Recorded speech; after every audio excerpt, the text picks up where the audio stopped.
Hello, my dear friends. Welcome to Net Study June 2021 exam. I hope you all are doing well. My dear friends, अगर आप इस channel पे नए हैं तो चैनल को सब्सक्राइब करें और साथ ही बेल आइकन को क्लिक करना ना भूलें ताकि आने वाली सभी वीडियो का नोटिफिकेशन आपको सबसे पहले मिले.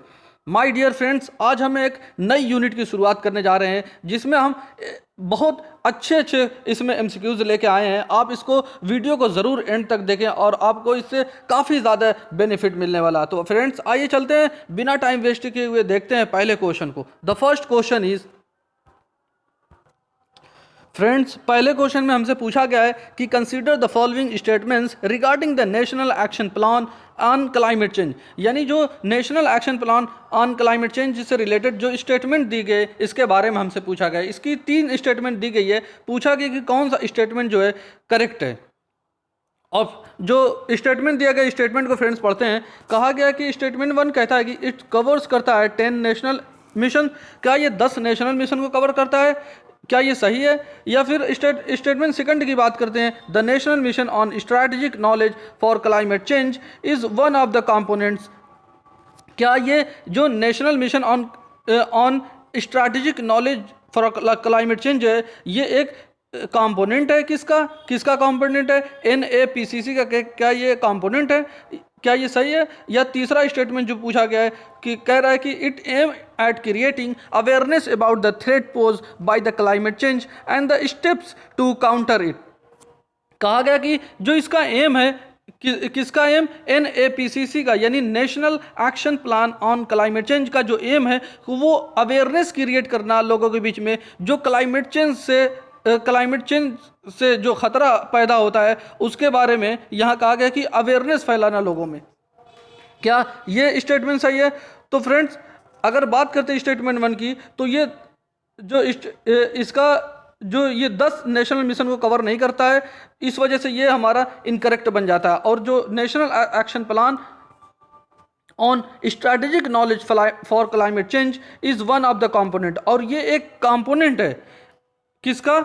NAPCC का ये एक कंपोनेंट है. इस वजह से ये हमारा करेक्ट बन जाता है. और कहा गया कि जो it aim at creating awareness about the threat pose by the climate change, जो क्लाइमेट चेंज के द्वारा जो मतलब खतरा होता है उसके बारे में लोगों में अवेयरनेस फैलाना, इसके बारे में कहा गया. तो फ्रेंड्स ये भी बिल्कुल करेक्ट बन जाता है. तो हमारा जो ऑप्शन, जो हमारा स्टेटमेंट 2 और 3 बिल्कुल सही है. देखते हैं किस ऑप्शन में है.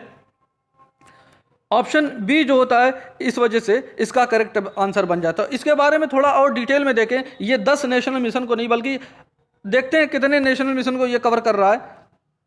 और फ्रेंड्स हिंदी वालों के लिए हमने यहाँ पे दे दिया. आप यहाँ से भी अपना जो हिंदी वाले स्टूडेंट्स हैं वो इस क्वेश्चन को सॉल्व करके कर सकते हैं. फिर बहरहाल हम आपसे अगर थोड़ा बात करें national action plan on climate change के बारे में, तो कहा गया कि ये 2008 में लॉन्च किया गया था. और ये जो इसका जो एम है कि जो पब्लिक के जो रिप्रेजेंटेटिव हैं उनके बीच में अवेयरनेस फैलाई जाए क्लाइमेट चेंज से रिलेटेड, और जो गवर्नमेंट की अलग अलग एजेंसियां हैं उनके बीच में अवेयरनेस फैलाई जाए, या जो साइंटिस्ट हैं हमारे देश के, या इंडस्ट्री वगैरह जितनी भी है, और कम्युनिटीज़ के बीच में कैसे मतलब अवेयरनेस फैलाई जाए कि क्लाइमेट चेंज से रिलेटेड जो हमें ख़तरा महसूस होता है. और अगर कहते हैं कि ये जो फ्रेंड्स ये जो कहा गया था ये कि 10 राष्ट्रीय नेशनल मिशन कवर करता है, नहीं, ये 8 नेशनल मिशन जो होते हैं ये फॉर्म करता है. जो NAPCC के जो कोर जो कंपोनेंट है वो 8 नेशनल मिशन है. वो कौन कौन से हैं उसके बारे में कहा गया कि national solar mission. My dear friend आप नोट डाउन कर लें क्योंकि यहाँ से एग्जाम में क्वेश्चन कई बार पूछा जा चुका है. और सिर्फ आप मतलब हम बता रहे हैं कि पहला जो नेशनल मिशन है नेशनल सोलर मिशन, आप इसके बारे में और डिटेल में पढ़ें ताकि आपको ज़्यादा फ़ायदा हो सके. नेशनल 8 कौन से इसके बारे में हम आपसे चर्चा कर रहे हैं. National solar mission, national mission for enhance energy efficiency, national mission on sustainable habitat, national water mission, national mission for sustaining an Himalayan ecosystem, national mission for a green India, national mission for sustainable agriculture, national mission on strategic knowledge for climate change. यानी 8 जो हमने ये बताए हैं ये काफ़ी ज़्यादा important है. इससे रिलेटेड फ्रेंड्स थोड़ा बहुत अब अगर आप इससे पढ़ लेते हैं तो एग्जाम में इससे क्वेश्चन पूछने के काफ़ी ज़्यादा चांसेस है. तो आइए फ्रेंड आई होप जितने भी हमने क्लाइमेट चेंज के बारे में हमने आपसे डिस्कस किया आप इसको नोट डाउन कर रहे होंगे। आइए देखते हैं फ्रेंड्स अगले क्वेश्चन को।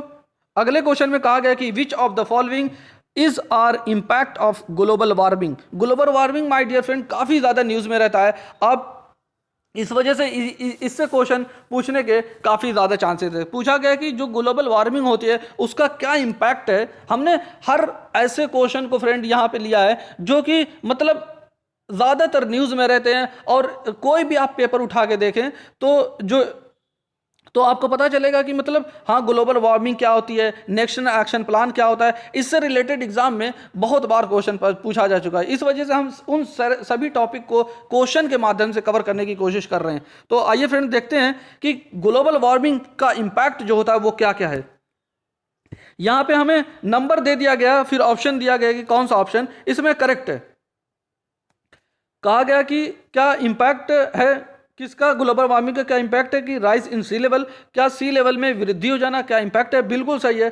जब ग्लोबल वार्मिंग का जो इम्पैक्ट होता है वो सी लेवल का बढ़ जाना होता है। मेल्टिंग ऑफ ग्लेशियर जो होती है उसका पिघलना भी एक ग्लोबल वार्मिंग के इम्पैक्ट में से एक इम्पैक्ट है। स्प्रेड ऑफ डिसीजेज, बीमारियों का बहुत तेज़ी से फैल जाना, ये भी ग्लोबल वार्मिंग का एक इम्पैक्ट है। ब्लीचिंग ऑफ कोरल रीफ्स, जो कोरल रीफ्स हैं उसका ब्लीच हो जाना, उसका वाइट हो जाना, ये भी ग्लोबल वार्मिंग का इम्पैक्ट होता है। और change in rainfall pattern, rainfall यानी जो वर्षा का जो पैटर्न है, रेनफॉल का जो पैटर्न है उसमें बहुत बड़े बदलाव दिए हैं। कहीं पे बरसात का मौसम है लेकिन कहीं पे सूखा पड़ जाता है, कहीं पे बहुत ज़्यादा बारिश हो जाती है। ये पैटर्न में जो चेंजिंग आ रही है, कभी ठंडक में बहुत ज़्यादा बारिश होने लगती है, ये सारी चीज़ें क्या हैं, ये ग्लोबल वार्मिंग के एक इम्पैक्ट है। तो आई होप फ्रेंड आप इसको समझ गए होंगे। इसमें जो चाहे rise in sea level, melting of glacier, spread of disease, bleaching of coral reefs, change in rainfall pattern, इसमें ये जो जितने भी हमने ये बताएं ये सब ग्लोबल वार्मिंग के इम्पैक्ट है। इस वजह से हमारा जो ऑप्शन बनता है वो डी बनता है। यहाँ पे फ्रेंड्स मैं आपसे एक क्वेश्चन पूछ रहा हूँ, आप कमेंट सेक्शन में ज़रूर इसको बताएं क्योंकि इससे रिलेटेड एग्जाम में बहुत मरतबा क्वेश्चन पूछा जा चुका है कि ब्लीचिंग ऑफ कोरल रीफ्स यानी कोरल रीफ्स जो पूरी दुनिया में जो सबसे बड़ी कोरल रीफ्स है वो कहाँ पाई जाती है और किस मुल्क में पाई जाती है, आप इसको कमेंट सेक्शन में ज़रूर बताएं। तो आइए चलते हैं फ्रेंड्स अगले क्वेश्चन को देखते हैं। Consider the following statement about different types of energy and identify the correct one. कहा गया कि अलग अलग तरीके की जो एनर्जी है उसको आइडेंटिफाई करना और क्या करेक्ट है उसके बारे में बताना। स्टेटमेंट 1 कहता है कि primary energy form is directly found in nature. Statement 2 कहता है प्राइमरी एनर्जी क्या फॉर्म करती है, डायरेक्टली फाउंड इन नेचर, क्या ये नेचर से फाउंड करती है प्राइमरी एनर्जी। या स्टेटमेंट सेकंड कहता है primary energy is always renewable, क्या प्राइमरी एनर्जी जो होती है हमेशा रिन्यूएबल होती है। या स्टेटमेंट 3 कहता है कि when primary energy form is converted into some convenient form of energy it is called secondary energy, क्या ये सही है। तो फ्रेंड्स अगर बात करते हैं प्राइमरी एनर्जी जो होता है फॉर्म करता है डायरेक्टली फाउंड इन नेचर, बिल्कुल ये सही है। जो प्राइमरी एनर्जी है वो नेचर में ही फाउंड करती है। और primary energy is always renewable, ये बिल्कुल इनकरेक्ट है। क्यों इनकरेक्ट है कि प्राइमरी एनर्जी जो होती है वो रिन्यूएबल भी हो सकती है, बिल्कुल सही है, लेकिन हमेशा नहीं होती, इसको ये जो नॉन रिन्यूएबल भी होती है। और स्टेटमेंट 3 की बात करते हैं तो when primary energy form it converted into some convenient form, जब प्राइमरी जो एनर्जी होती है हम उसको अपने हिसाब से कन्वर्ट कर लेते हैं अपने यूज़ के लिए, तब इसको सेकेंडरी एनर्जी के नाम से भी जाना जाता है। इस वजह से हमारा option statement 1 and statement 3 correct है। तो इस वजह से हमारा जो ऑप्शन ए इस करेक्ट बन जाता है। I hope friend primary energy के बारे में हमने आपसे डिस्कस किया, ये क्या है इसके बारे में और थोड़ा अगर डिटेल में देखें। हिंदी वाले के लिए हमने यहाँ पे हिंदी में भी क्वेश्चन दिया, आप यहाँ से इसको सॉल्व कर सकते हैं। अगर जो फ्रेंड्स बात करें प्राइमरी एनर्जी की जो डायरेक्टली फाउंड होती है नेचर में, जैसे मतलब एग्जांपल अगर जो ले जैसे कोल हो गया, सनलाइट वगैरह हो गई, ये क्या है, प्राइमरी एनर्जी है। लेकिन इसी को जब हम कन्वर्ट कर देते हैं, अपने हिसाब से अपनी सुविधा अनुसार बना लेते हैं, तब ये इसको सेकेंडरी एनर्जी के नाम से जाना जाता है। जैसे एग्जाम्पल अगर लें तो जैसे कोल हो गया या सनलाइट हो गई, जब इसको हम इलेक्ट्रिकल एनर्जी में कन्वर्ट कर देते हैं, कि हम जो अपने घर में यूज करते हैं लाइटें या इंडस्ट्री वगैरह में, ये हम अपने अनुसार अपने हिसाब से इसको बदल देते हैं, तब इसको सेकेंडरी एनर्जी के नाम से जाना जाता है। आइए फ्रेंड्स देखते हैं अगले क्वेश्चन को, which of the following statements is are true. पूछा गया कि कौन सा स्टेटमेंट है जो ट्रू है, यानी सही है, कौन सा स्टेटमेंट है। स्टेटमेंट क्या कहता है, स्टेटमेंट 1 कहता है Richter scale expresses and earthquake magnitude. क्या रिक्टर स्केल जो होता है, रिक्टर स्केल जो होता है एक्सप्रेस करता है अर्थक्वेक को, अर्थक्वेक और मैग्नीट्यूड को जो है ये एक्सप्रेस करता है। तो जी हाँ दोस्तों, ये बिल्कुल सही है। रिक्टर स्केल जो होता है वो अर्थक्वेक को जो मैग्नीट्यूड होता है उसको एक्सप्रेस करता है।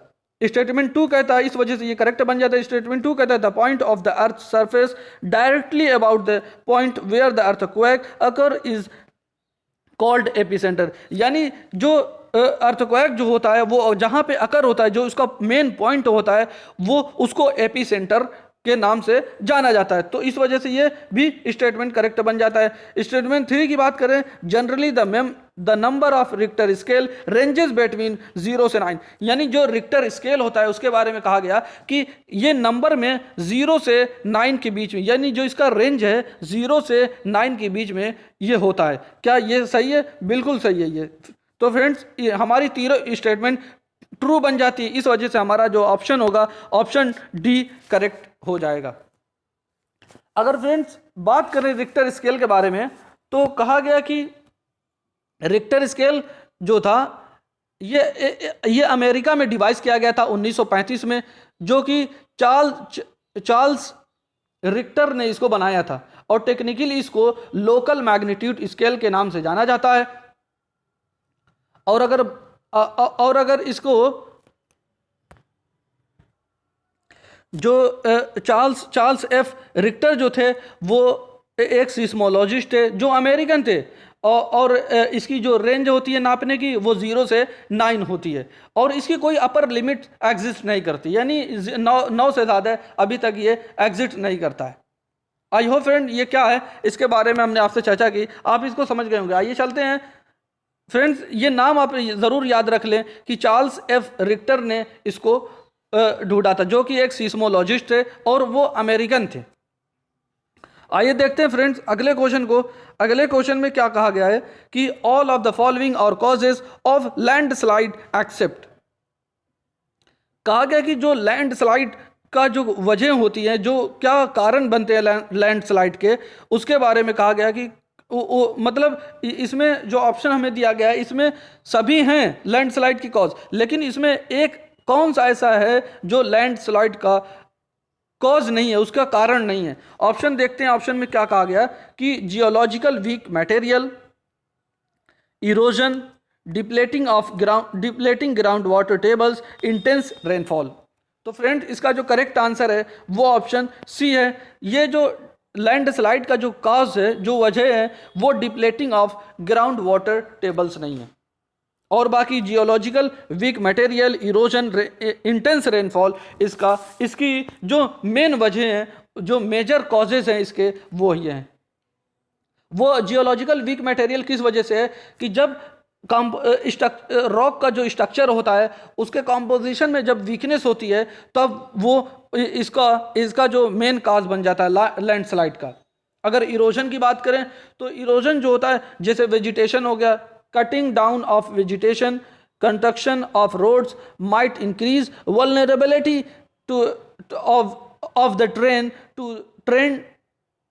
टू स्लाइड डाउन, इसकी वजह से भी लैंडस्लाइड हो जाती है। और इंटेंस रेनफॉल की बात करें तो स्टॉर्म्स जो तूफान आते हैं that produce intense rainfall for period as short as and several और have major moderate intensity lasting several days and have triggered abundant landslide and heavy melting of snow in the hilly terrain also results in landslide। यानी बहुत ज़्यादा जब बारिश हो जाती है तो हिल वगैरह के जो स्नो होते हैं वो पिघलने लगते हैं और उसकी वजह से उसका रिजल्ट क्या होता है, लैंडस्लाइड का कारण बनता है। और एक वजह और भी है, ह्यूमन एक्सकेवेशन ऑफ स्लोप।